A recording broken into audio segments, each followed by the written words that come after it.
your anchor stones. In the olden days, they used to use anchor stone to keep the ship stable.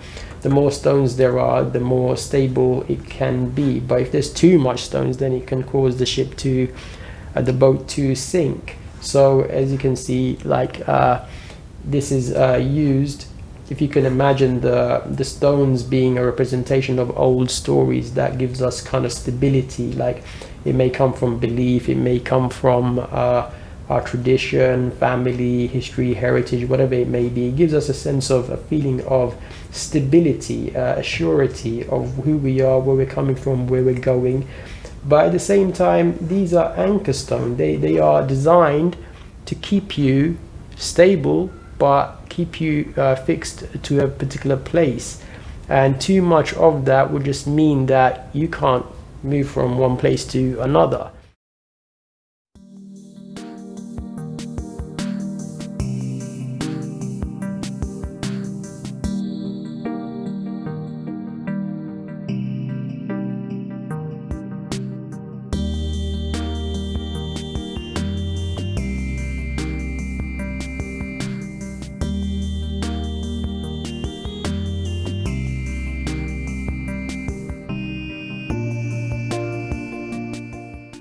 Hello brothers and sisters, welcome back once again to my channel. This is the Ornaments of the Ages. My name is Ahsan, and we're going to be discussing here topics around vibrational resonance, understanding how to raise our consciousness, spirituality, religion, understanding the hidden laws of the world and the secret teachings of all ages, and much more. Today what we're going to be doing is we're going to be speaking about a very crucial topic. It's about finding blockages in your life. Now, a lot of people keep on finding that this is very relevant for them, such a topic, so I decided to focus our attention on this today.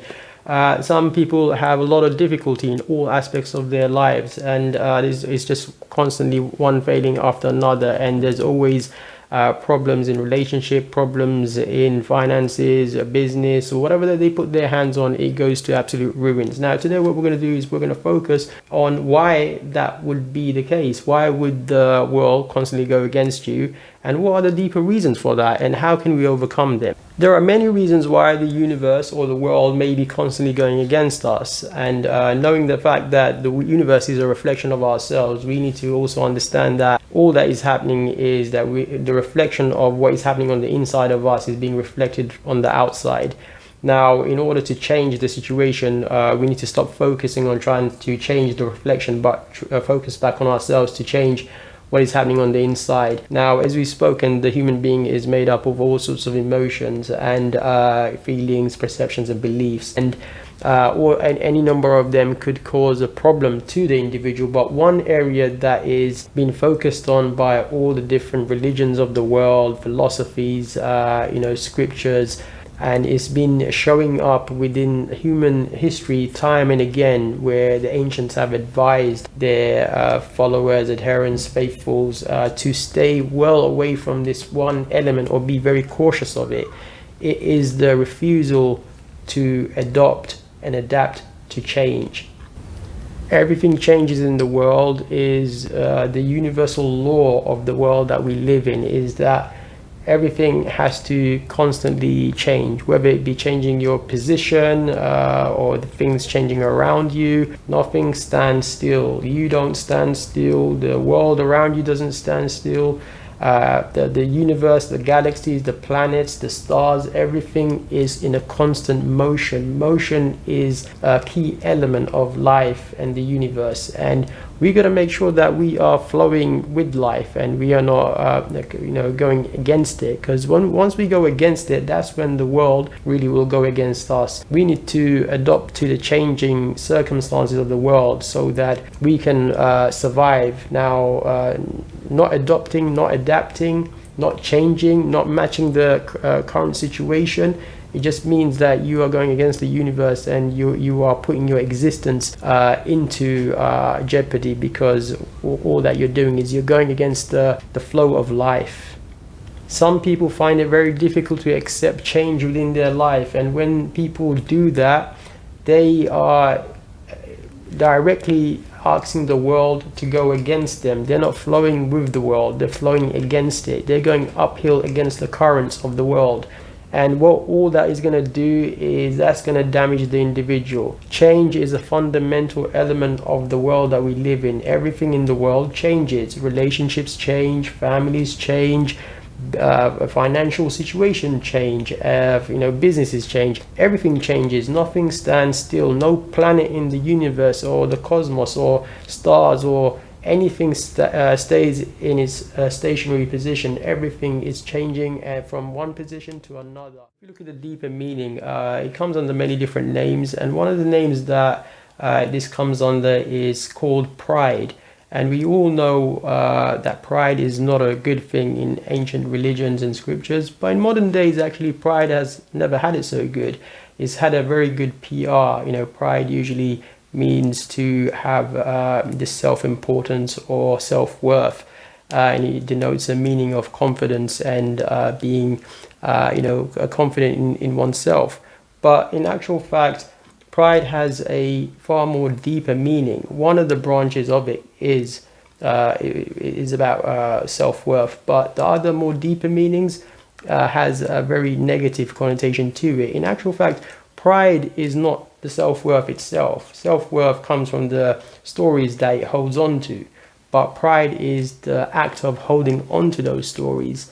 And what I'm going to do is try to give you a better understanding of this through this diagram. Just to give you a quick example of how pride works and the refusal to change and adopt and adapt to the changing circumstances, I'm just going to quickly give you a diagram of this boat. If you can have a look at this, as you can see, this is a boat here and it's in the water, and underneath it, these things are not currently used, but you got your anchor stones. In the olden days, they used to use anchor stone to keep the ship stable.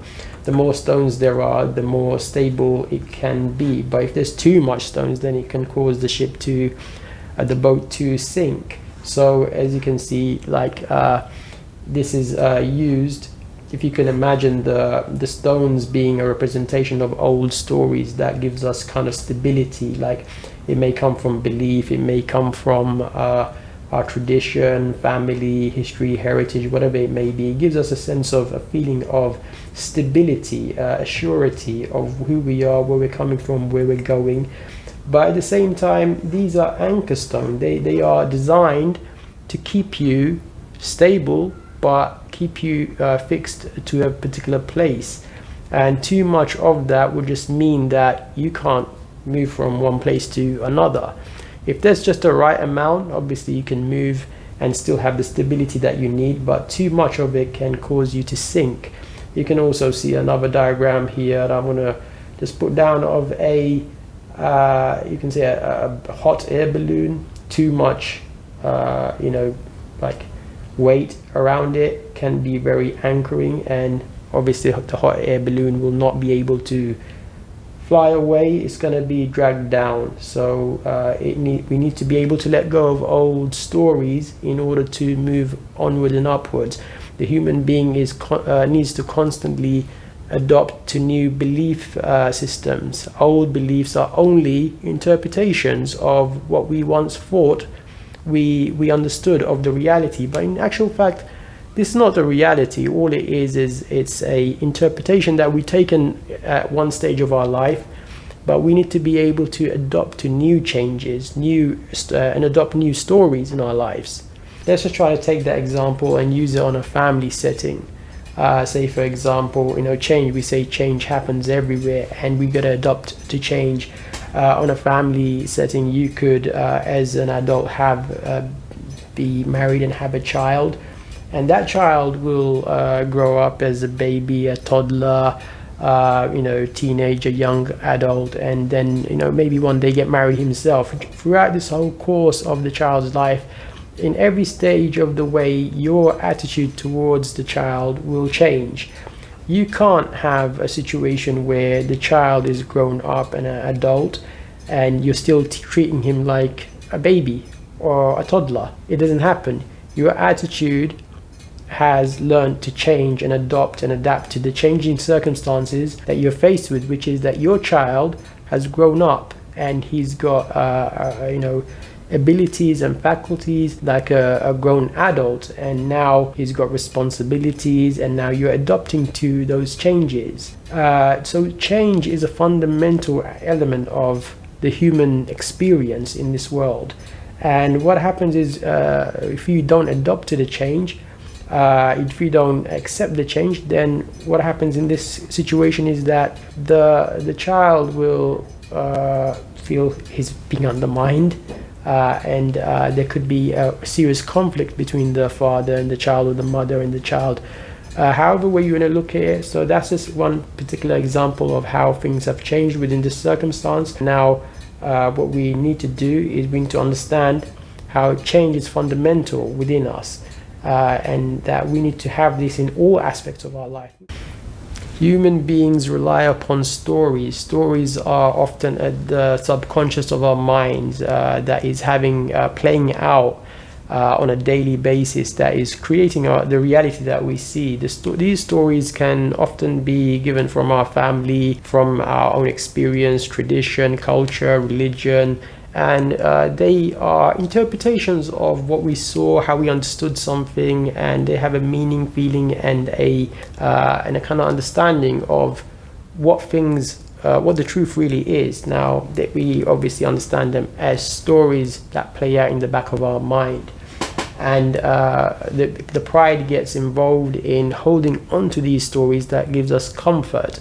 Now, when we are in a state of fear and anxiety, or in a state of shame because of a changing circumstance, we hold on to old stories. We go back to old stories that give us some comfort and some meaning that we are used to. These give us reassurance. These gives us the feeling of comfort and a familiarity with what we already know. It kind of keeps our emotions in a little bit more of a stability, because we are fearful of what we are seeing in the external realities, until a situation comes when the individual is in a state of turmoil, because there's too much problems on the external front, and there's too much incoherent tensions, emotional tensions that are caused on the inside, causing again the individual to resonate at a very low level. The sense of shame and guilt again amplifies a lot more, because we're focusing a lot more on them. And as we've spoken about in our previous video, is that where we focus is where we give our energy to. So shame, guilt, that is caused by the pride and the need to hold on to old stories are given more focus and more attention, and now those areas are getting more energized, the shame, guilt factor. And I'm just going to put up this chart one more time, just so that you guys can have a look. Is a chart of consciousness created by a renowned scholar of spirituality and spiritual research, and he's put all the resonance in their different values. And as you can see, shame, guilt are always they're resonating at a very low level. Shame is 20, and it's right at the bottom, and it's a very low resonant. And once we resonate in that same way, what we're gonna do is we're gonna expect the universe to only give back more of the same type, because as we know, the law of like attracts like comes into action. At the core of all of this is the understanding, and the deeper understanding of the world is that what human beings need to have stories. Stories are important, but we mustn't hold on to stories too dogmatically. And then what happens is these stories become anchorage from where we are unable to develop ourselves. We're unable to slowly raise our consciousness to new surroundings, new realities. And once we fall into that situation, the realities around us end up harming us, and we become the cause of our own problem. So we must remember, on a fundamental level, human beings are designed, made, created to evolve slowly, to develop, to raise our consciousness, find new stories, find new meanings, and not hold on to old stories, because old stories are nothing but pride. And the ancients have told us pride goes before the fall. So now we know what pride is, we know what stories are, we know the importance of changing our stories, we know the importance of letting go of stories and having new stories.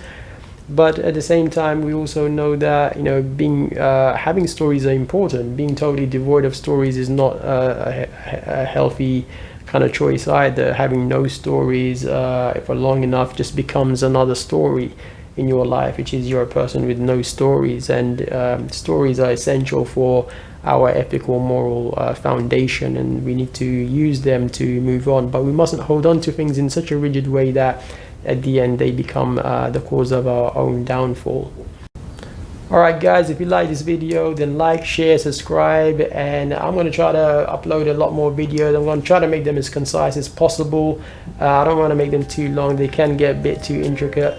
But yeah, I hope you stay well, and I'll see you next time, and peace out.